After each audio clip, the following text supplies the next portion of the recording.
Human eyeballs, particularly of white men, I have already said, are a great charm.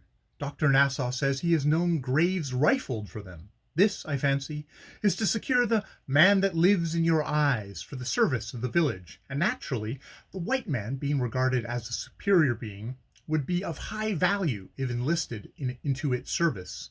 A similar idea of possibility of gaining possession of the spirit of a dead man obtains among the Negroes, and the heads of important chiefs in the Calabar districts are usually cut off from the body on burial and kept secretly for fear the head, and thereby the spirit of the dead chief, should be stolen from the town.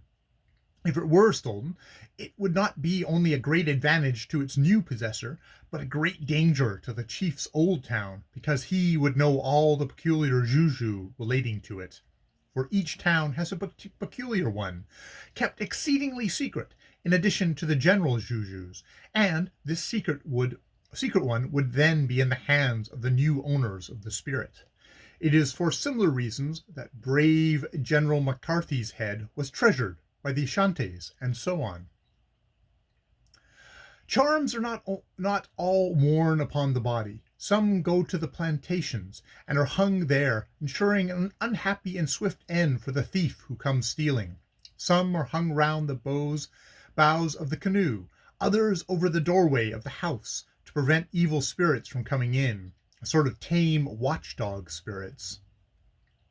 The entrance to the long street-shaped villages are frequently closed with a fence of saplings, and this sapling fence you will see hung with fetish charms to prevent evil spirits from entering the village, and sometimes in addition to charms you will see the fence wreathed with leaves and flowers. Bells are frequently hung on these fences, but I do not fancy ever for fetish reasons. At Ndorko, on the Rembwe, there were many guards against spirit visitors, but the bell, which was carefully hung so that you could not pass through the gateway without ringing it, was a guard against thieves and human enemies only. Frequently, a sapling is tied horizontally near the ground across the entrance. Dr. Nassau could not tell me why, but says it must never be trodden on.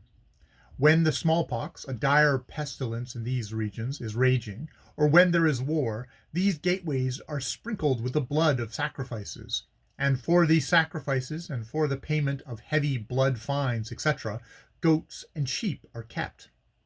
They are rarely eaten for ordinary purposes, and these West Coast Africans have all a perfect horror of the idea of drinking milk, holding this custom to be a filthy habit, and saying so in unmitigated language.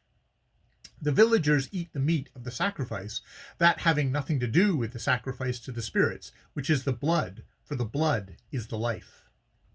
Besides the few spirits that the Bantu regards himself as having got under control in his charms, he has to worship the uncontrolled army of the air.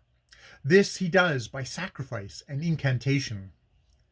The sacrifice is the usual killing of something valuable as an offering to the spirits.